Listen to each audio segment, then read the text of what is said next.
Your poverty will embarrass us.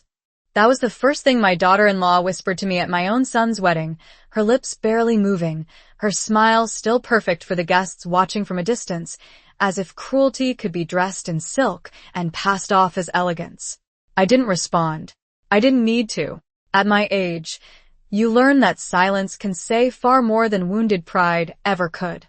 The ceremony was being held at a sprawling vineyard estate just outside Napa Valley, the kind of place where every chair was white, every glass sparkled, and every guest looked like they belonged in a magazine spread about perfect lives and perfect families.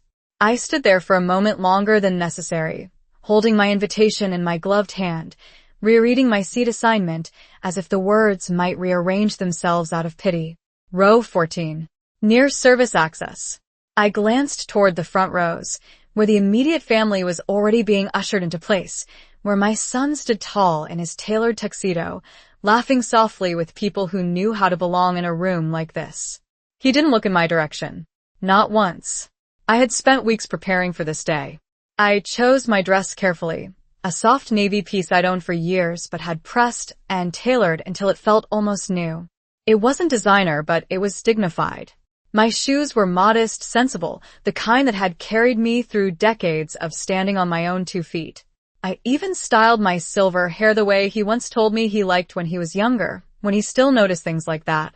Back then, he used to say I was the strongest woman he knew. Funny how time can rewrite people without ever asking permission. As I walked toward the back rows, I felt the subtle shift in the air, the way conversations dipped just slightly as I passed, the way eyes lingered for a second too long before politely looking away. No one said anything outright. They didn't have to. The message was clear in the quiet spaces between their words. I reached row 14 and found my seat tucked near a narrow pathway where servers moved in and out carrying trays of champagne. One of them paused beside me, offering a polite smile that didn't quite reach his eyes, as if he wasn't entirely sure whether I was a guest or part of the staff. I nodded politely and sat down, smoothing my dress over my knees, folding my hands in my lap as if this had all been expected, as if I had always known this was where I belonged. From where I sat, I could see the ceremony arch framed against the rolling hills, draped in white roses and soft greenery, glowing in the late afternoon sun. It was beautiful. Everything about it was beautiful. And yet, I had never felt more out of place in my life. I didn't look toward the front again. I didn't need to. I already knew what I would see. Instead, I kept my eyes forward, my expression calm, my posture steady. Because if there was one thing I refused to give them, it was the satisfaction of seeing me break. Not here. Not today. The music began softly somewhere behind me, a string quartet playing something classical and familiar, the kind of melody meant to make people feel like they were part of something timeless, something important. And I watched as guests in the front rows leaned toward one another, smiling, adjusting their suits and dresses, whispering comments that belonged in a world I no longer seemed to recognize. A woman in a pale gold gown crossed her legs delicately and laughed at something her husband said, her diamond bracelet catching the light in a way that felt almost deliberate, as if even the jewelry here knew it was being admired. I sat still, my hands folded, my back straight, my eyes tracing the edges of a place I had somehow been invited to but not included in. It was not the distance that hurt. 14 rows was nothing in physical terms. I had walked farther distances in my life without thinking twice. It was what the distance meant. It was the quiet decision someone had made somewhere along the way that this was where I belonged now. Not at the front, not beside my son, but back here, near the movement of trays and quiet footsteps, where conversations were not meant to linger. I could hear the faint clinking of glasses behind me as the staff prepared for the reception that would follow, their voices low and efficient, their presence unnoticed by the guests who would soon expect everything to appear seamlessly before them. One of the servers brushed past my shoulder, offering a quiet apology, and I nodded again, the same polite gesture I had repeated all afternoon, as if courtesy could somehow rebuild dignity piece by piece. I caught my reflection briefly in the polished surface of a silver tray as it passed, and for a moment I did not recognize the woman looking back at me. She looked smaller than I remembered. Not physically, but in a way that is harder to measure, as if something inside her had been quietly folded away over time. I remembered a different day, years ago, when my son stood on a chair in our kitchen, barely tall enough to reach the counter, insisting on helping me bake a birthday cake. Flour had been everywhere, on the floor, on his shirt, in his hair, and he had laughed with that open, fearless joy only children seem to have, the kind that fills a room without asking permission. He had looked at me then, his face bright and certain, and said, "Mom, when I grow up, I am going to take care of you." I had believed him. Not because children always understand what they are promising, but because love, at that age, feels permanent. I wondered, when that certainty had faded, when the space between us had grown wide enough to fit 14 rows and a lifetime of silence. A ripple of movement near the front drew my attention back to the present as the officiant stepped into place, adjusting his notes, signaling that the ceremony was about to begin. Guests shifted in their seats, conversations softened, and a hush began to settle over the vineyard like a curtain slowly being drawn. I exhaled quietly, steady and controlled, and fixed my gaze forward once more. Whatever this day had become, whatever role I had been assigned without my consent, I would see it through with the same composure I had carried through every other storm in my life. Because if there was one thing I still owned, one thing no one had managed to take from me, it was the way I chose to sit in the silence. The officiant began to speak, his voice smooth and practiced, carrying easily across the rows of white chairs, but I found that I was not listening to the words so much as observing the way everyone else received them, the subtle nods, the soft smiles, the quiet anticipation of a moment they believed belonged to them. A breeze moved gently through the vineyard, stirring the edges of dresses and lifting strands of carefully styled hair, and for a brief second, everything looked almost like a photograph, perfectly arranged and untouched by anything real. I noticed how the guests leaned forward slightly when my son stepped into position, how their attention sharpened, how admiration settled into their expressions as if it had been rehearsed. He looked exactly as they expected him to look, confident, composed, every detail in place.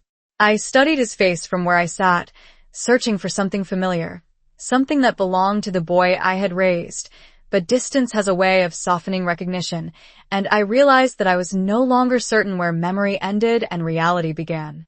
A quiet murmur rippled through the crowd as the bridesmaids began their slow walk down the aisle, their dresses flowing in perfect symmetry, each step measured, each smile carefully timed.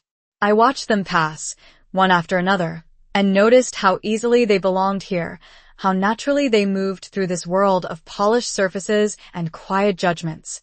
When the bride finally appeared, there was a collective shift in the air, a kind of reverence that settled over the guests, and I could feel it even from the back, the way people held their breath, the way cameras lifted almost in unison. She moved gracefully, her expression serene, her presence commanding in a way that did not need to be announced. It was the kind of entrance designed to be remembered. I did not look away. Not because I admired her, but because I wanted to understand the space she occupied in my son's life, the place she had taken so completely that there was no longer room for anything else. As she reached the front, she turned slightly, just enough for her gaze to sweep across the rows, and for a fraction of a second, her eyes met mine. There was no surprise in her expression, no hesitation, only a brief acknowledgement, as if confirming that everything was exactly where it should be. Then she looked away, her attention returning to the moment that had been built around her. The ceremony continued, words about love and commitment weaving through the air, promises spoken with quiet certainty, and I listened without reacting, letting each sentence pass through me without resistance. Somewhere behind me, a glass was set down too firmly on a tray, the sound sharp but quickly absorbed into the larger silence. I shifted slightly in my seat, not out of discomfort, but to remind myself that I was still present, still grounded, still aware of every detail unfolding around me. Because there was something else now, something just beneath the surface of it all, a faint sense that this carefully constructed day was not as controlled as it appeared.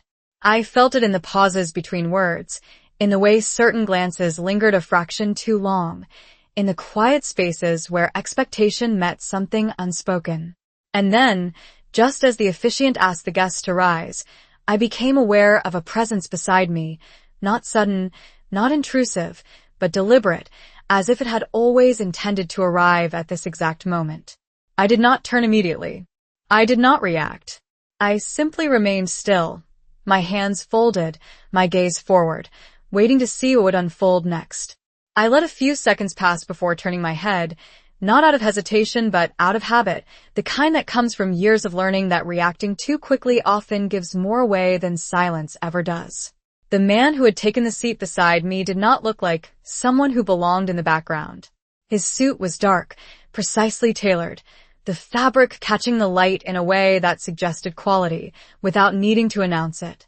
He sat with an ease that did not ask for permission, as if every room he entered had already made space for him long before he arrived. For a moment, neither of us spoke. The guests around us rose to their feet as requested, the soft shuffle of chairs and footsteps creating a brief wave of movement that passed through the rows, but he remained seated, just as I did, as if we were both quietly exempt from the expectations placed on everyone else. Then, without looking directly at me, he spoke in a low, steady voice that carried just enough to reach me and no one else. "Let us pretend we came together." The words settled between us, simple and deliberate, as if they had been chosen long before this moment. I did not answer immediately. Instead, I allowed myself a single glance in his direction, taking in the details that mattered. His posture was relaxed, but not careless. His expression was calm, but not detached. There was something familiar in the way he held himself, something that did not quite belong to a stranger. I returned my gaze to the front, my hands still folded neatly in my lap. "People tend to notice things less when they believe they understand them," he added quietly, almost as if he were continuing a conversation we had already started somewhere else. A faint smile touched my lips, not out of amusement, but recognition.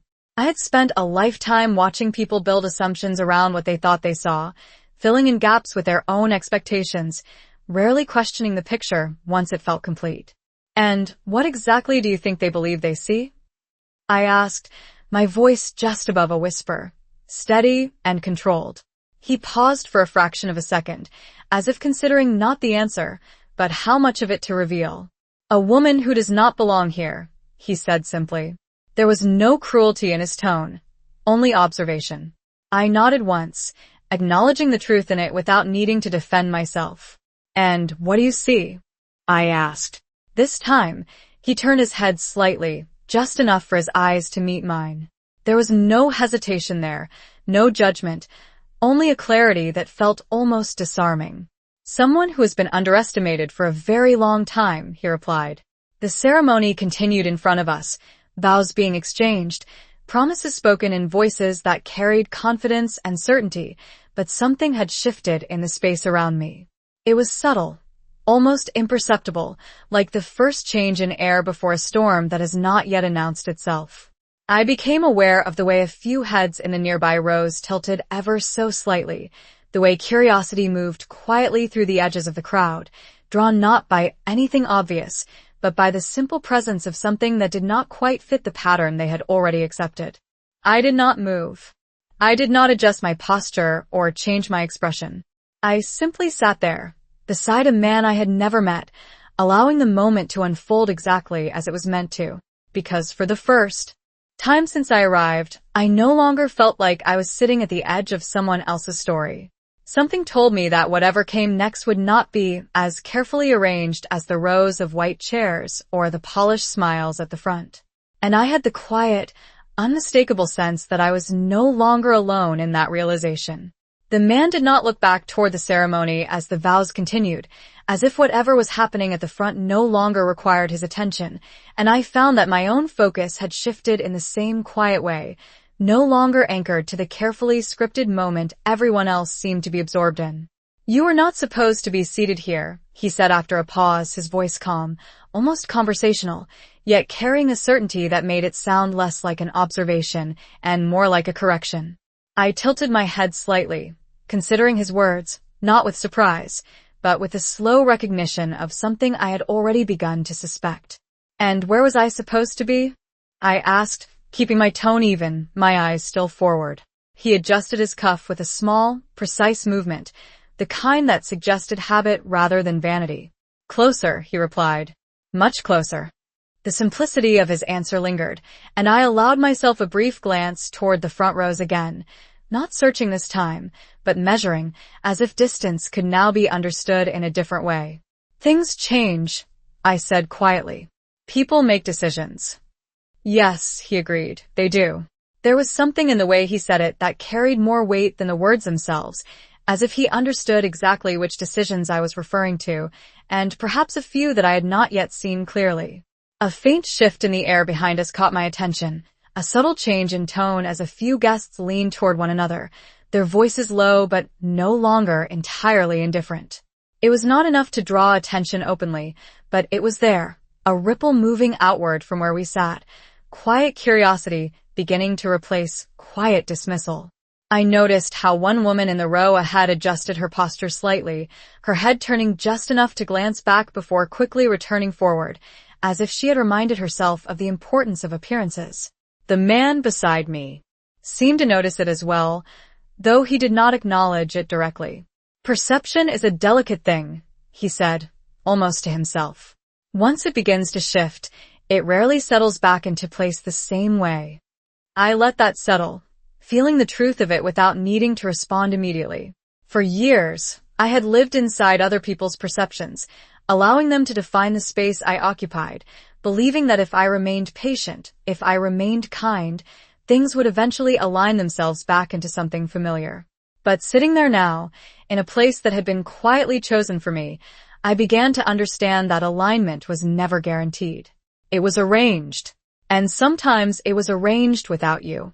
"You seem very certain about all of this," I said after a moment, turning my head just enough to meet his profile.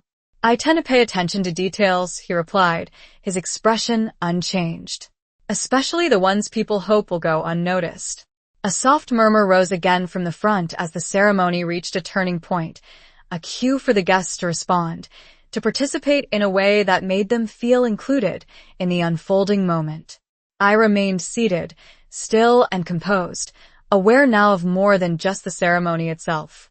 I was aware of the way the space around me was no longer entirely dismissive, the way presence alone, when placed correctly, could alter the quiet balance of a room. "You still have not told me who you are," I said, not as a demand, but as a simple acknowledgement of what remained unspoken. He allowed himself a faint smile then, not wide, not performative, just enough to suggest that the question had been expected. "Not yet," he said. And somehow, that answer felt more complete than any name he could have given. I returned my gaze forward once more, my posture unchanged, my expression calm, but something inside me had settled into place, something steady and unmistakable. Because for the first time that afternoon, I no longer felt like I was waiting for something to happen. It already had. The moment settled into something quieter as the vows drew closer to their final lines, the kind of stillness that feels intentional, as if every person present had agreed, without speaking, to hold their breath at the same time. I remained exactly where I was, aware now. Not just of the ceremony, but of the subtle shifts happening around me, the way attention moves before it is acknowledged, the way curiosity begins long before it becomes visible. "He has not looked at you," the man beside me said, his voice low enough to remain ours alone. I did not need to ask who he meant. "No," I replied simply. "He has not." There was no bitterness in my tone, only the quiet confirmation of something already understood. "That will change," he said. Not as reassurance, not as comfort, but as certainty. I turned my head slightly, just enough to study his expression again, searching for the source of that confidence, but he remained composed, his gaze directed toward the front, as if he were watching something unfold that the rest of us had not yet realized was happening. "You speak as though you know how this ends," I said. He exhaled softly, a sound that might have been a quiet acknowledgement. "I know how people react when something unexpected appears in a place they thought they understood," he replied. "Especially when it challenges what they have already decided is true." His words lingered, not because they were dramatic, but because they felt precise, like pieces of a larger pattern being placed one by one. A faint shift in the front rows caught my attention, something subtle at first, a slight turn of a shoulder, a pause that lasted just a fraction longer than it should have. It was small, almost invisible, but it carried weight, the kind that builds quietly before it is recognized. I followed the direction of that movement and saw my son standing there, still in place, still part of the moment that was unfolding, but no longer entirely present in it. His posture had changed, not dramatically, but enough. His focus, once fixed forward, had shifted, drawn by something beyond the carefully arranged scene in front of him. I did not move. I did not lift my hand or call his name, or give any sign that I had noticed. I simply remained where I was, allowing the distance between us to exist exactly as it had been created. There, the man said softly, almost as if he were pointing something out to himself. I did not follow his gaze this time. I already knew. When my son's eyes finally moved across the rows, it was not with intention at first, but with a casual sweep of someone scanning a room they believe they understand. And then it changed. It slowed. It stopped. I felt it before I saw it. The shift in his attention, the moment recognition begins to take hold, not all at once, but in stages. First confusion, then focus, then something deeper, something harder to hide. I did not look up immediately. I let the moment exist without rushing to meet it, because some things reveal themselves more clearly when you do not interfere. You see, the man beside me murmured. I allowed myself then, finally, to lift my gaze. And there he was looking directly at me, not past me, not through me, but at me. And then, just as quickly, his expression changed, the color draining from his face in a way that had nothing to do with the sunlight or the ceremony or the carefully planned perfection of the day. It was the look of someone who had just realized that something they believed was under control never truly was. For a moment, the world in front of him seemed to lose its structure, not collapsing, not breaking, but shifting in a way that made everything he had been holding on to feel uncertain, and I could see it clearly even from where I sat, the way his shoulders stiffened, the way his attention no longer belonged to the ceremony unfolding around him but to something else entirely, something he had not planned for. He did not look away. That was the first thing I noticed. He could have. It would have been easy to dismiss what he was seeing as a distraction, to return his focus to the vows, to the guests, to the life he was presenting to the world in that moment. But he did not. He kept looking, as if trying to understand what had changed, as if trying to place something that no longer fit into the picture he had arranged so carefully. I held his gaze for only a second before lowering mine again, not out of weakness, but out of control. Timing, I had learned, was everything. Beside me, the man in the dark suit remained still, his presence unchanged, his posture relaxed in a way that suggested he had been expecting this exact moment all along. Recognition is rarely comfortable, he said quietly, not looking at me, not needing to. I did not respond. I did not need to. The truth of it was already unfolding in front of us. A subtle break in the rhythm of the ceremony followed, so slight that most would not notice it, but it was there, a hesitation in my son's voice when he repeated the words spoken to him, a fraction of a second too slow, a tone just slightly off from the confidence he had carried until now. The officiant continued, steady and practiced, guiding the moment forward, but something had shifted beneath the surface, something that could not be smoothed over with rehearsed lines and polite smiles. I noticed the bride's had turned just slightly toward him, her expression still composed but no longer entirely serene, as if she had sensed the change without yet understanding its source. Her eyes followed his line of sight, moving across the rows with careful precision, and when they reached the back, when they found me, I saw the flicker of something sharper, something less controlled. It was brief, almost imperceptible, but it was there. I did not look away. Not this time. I let her see me exactly as I was, seated calmly, composed, beside a man she had not accounted for. The moment stretched, thin and fragile, suspended between what had been planned and what was now unfolding without permission. A few guests nearby shifted in their seats, their attention no longer fully anchored to the ceremony, drawn instead by something they could not yet name. It was not a disruption. Not yet. It was something quieter. Something building. "They are beginning to notice," the man beside me said, his voice almost thoughtful. I allowed myself a slow breath, steady and measured, feeling the weight of the moment settle into something clear, something undeniable. For so long, I had been the one adjusting, the one stepping back, the one making space for others to feel comfortable. But sitting there now, I realized that comfort had never been mutual. It had been arranged, carefully, deliberately. And now, without a single raised voice, without a single dramatic gesture, that arrangement was beginning to unravel. I lifted my gaze once more, meeting my son's eyes again, and this time, I did not look away at all. Because whatever he was seeing in that moment, whatever, realization had begun to take hold. It was no longer something that could be ignored or placed back where it had been. And for the first time that day, it was not me who felt out of place. The air did not change all at once. It shifted in layers, subtle at first, then impossible to ignore, like a room slowly becoming aware of something it could not quite name, and I could feel it moving outward from the front, from the space where everything had been carefully arranged to appear flawless. My son's voice, once steady, carried a slight hesitation now, not enough for the officiant to interrupt, not enough for the guests in the first few rows to react openly, but enough to ripple through the edges of the moment, enough for those paying attention to feel that something was no longer aligned. The bride's hand tightened slightly around the bouquet she held, the movement small but deliberate, her posture still perfect, her expression still composed, yet no longer untouched by what she had begun to notice. Her gaze flickered again, not directly at me this time, but toward the man seated beside me, and I saw it then. The brief narrowing of her eyes, the quick calculation, the silent question forming behind her polished exterior.